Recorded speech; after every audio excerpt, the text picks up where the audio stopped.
আপনার নাম ভোটার তালিকা থেকে কেউ বাদ দিতে পারবে না। নতুন নিয়ম করেছে জাতীয় নির্বাচন কমিশন।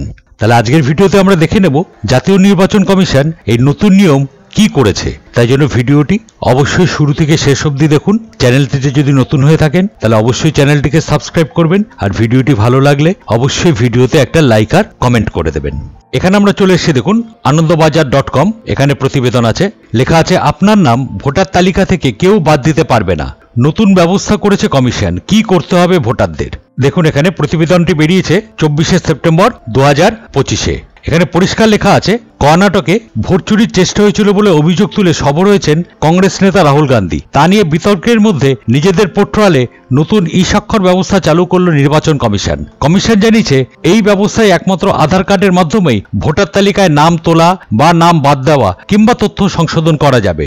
এতদিন ভোটার তালিকায় নাম তোলা ফর্ম 6, নাম বাদ দেওয়া ফর্ম 7 বা তথ্য সংশোধন ফর্ম 8 জন্য ফর্ম ফিল আপের সময় ভোটারদের এপিক নম্বর দিলেই হতো, তার জন্য আলাদা করে কোনো তথ্য যাচাই হতো না। কিন্তু মঙ্গলবার থেকে চালু হওয়া নয়া ব্যবস্থায় 3টি ফর্ম ফিল আপের সময় আধার কার্ডের সঙ্গে যুক্ত মোবাইল নাম্বার দিয়ে তথ্য যাচাই করতে হবে। দেখা হবে যার নাম বাদ যাবে তিনি নিজেই আবেদন করছেন না কি অন্য কেউ। তাহলে বুঝতে পারলেন এখানে। তাই জন্য এখানে বলা হয়েছে যে কেউ আপনার নাম কিন্তু ভোটার তালিকা থেকে বাদ দিতে পারবে না। আপনার আধার নম্বরের সঙ্গে যে মোবাইল নাম্বার যুক্ত আছে সেই মোবাইল নাম্বারে আপনাদের ওটিপি যাবে, সেই ওটিপির মাধ্যম দিয়ে কিন্তু আপনাদের এবার ভোটার কার্ডের কাজটি করতে হবে। এছাড়াও এখানে বলা হয়েছে দেখুন আবেদনকারীর প্রথমে ফর্ম ফিল আপ করতে হবে, এরপর ফর্ম জমা দিতে গেলে একটি ই স্বাক্ষর পোর্টাল খুলবে, সেখানে আবেদনকারীকে নিজের আধার নম্বর দিতে হবে, তাতে ওই আধার নম্বরের সঙ্গে যুক্ত মোবাইল নম্বরে একটি ওটিপি যাবে। সেই ওটিপি দিলে তবেই যাচাই প্রক্রিয়া সম্পূর্ণ হবে এবং আবেদনকারীর আবেদন সঠিকভাবে জমা পড়বে। কয়েকদিন আগে রাহুল অভিযোগ তুলেছিলেন কর্ণাটক গত বিধানসভা নির্বাচনে কংগ্রেসের শক্ত ঘাঁটি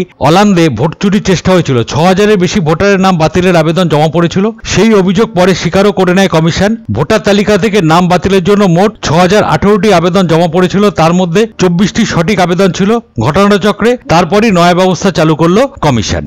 এছাড়াও আরেকটি প্রতিবেদনে বলা হয়েছে, দেখুন এটি TV9 বাংলার প্রতিবেদন, ভোটার তালিকা থেকে আপনার নাম বাদ দিতে পারবে না অন্য কেউ। নির্বাচন কমিশন করলো নতুন ব্যবস্থা। আদৌ ভোট চুরি হয়েছে কিনা সেই নিয়ে যখন তরজা তুঙ্গে, তখন জাতীয় নির্বাচন কমিশন নতুন নিয়ম আনলো। অনলাইনে ভোটার নাম সংযোজন, বাদ দেওয়া ও পরিবর্তনের আবেদন করা হয়, তাহলে আধার কার্ডের সঙ্গে সংযুক্ত বা লিঙ্ক করা মোবাইল নাম্বারের বাধ্যতামূলকভাবে দিতে হবে। ভোটার কার্ড নিয়ে বড় সিদ্ধান্ত জাতীয় নির্বাচন কমিশনের। আর ভোট চুরির অভিযোগ তোলা যাবে না, ভোটার তালিকা থেকে বাদ যাবে না নামও, এমনই ব্যবস্থা করছে কমিশন। কি এই ব্যবস্থা? দেশের সাধারণ মানুষকে বা কি করতে হবে তালিকায় নাম রাখার জন্য?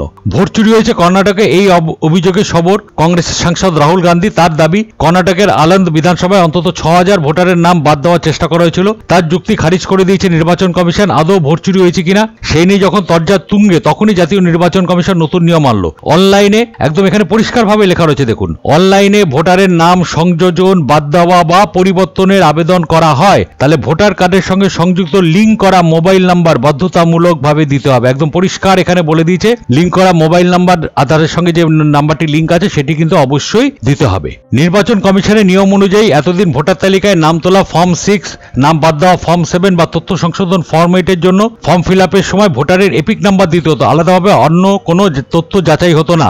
এবার ফর্ম ফিল আপের সময় আধার কার্ডের সঙ্গে লিঙ্ক করা মোবাইল নাম্বার দিয়ে ভেরিফিকেশন বা যাচাই করতে হবে। এবার দেখে নিই নতুন এই ব্যবস্থা কি কি হচ্ছে। নির্বাচন কমিশন নিজেদের পোর্টাল চালু করেছে নতুন ই স্বাক্ষর ব্যবস্থা। প্রথমত দেখাচ্ছে, দেখুন এখান থেকে ভোটার কার্ড তৈরি, নাম বাদ দেওয়া বা সংশোধনের জন্য ফর্ম ফিল আপের সময় আধার কার্ডের সঙ্গে লিঙ্ক করা মোবাইল নাম্বার দিতে হবে। দ্বিতীয়ত ফর্ম জমা দেওয়ার সময় সক্রিয়ভাবে ই স্বাক্ষর পোর্টাল খুলে যাবে, তারপর সেখানে আবেদনকারীকে আধার নাম্বার দিতে হবে, তারপরে আধার নাম্বারে যুক্ত মোবাইল নাম্বারে ওটিপি যাবে, সেই ওটিপি দিলে তবেই আবেদন জমা পড়বে। তাহলে বুঝলেন, যতক্ষণ না আধারের সঙ্গে যে মোবাইল নাম্বার লিঙ্ক আছে তাতে যতক্ষণ ওটিপি যাচ্ছে ততক্ষণ কিন্তু আপনি কোনো কাজ সম্পন্ন করতে পারবেন না এই ভোটার পোর্টালে।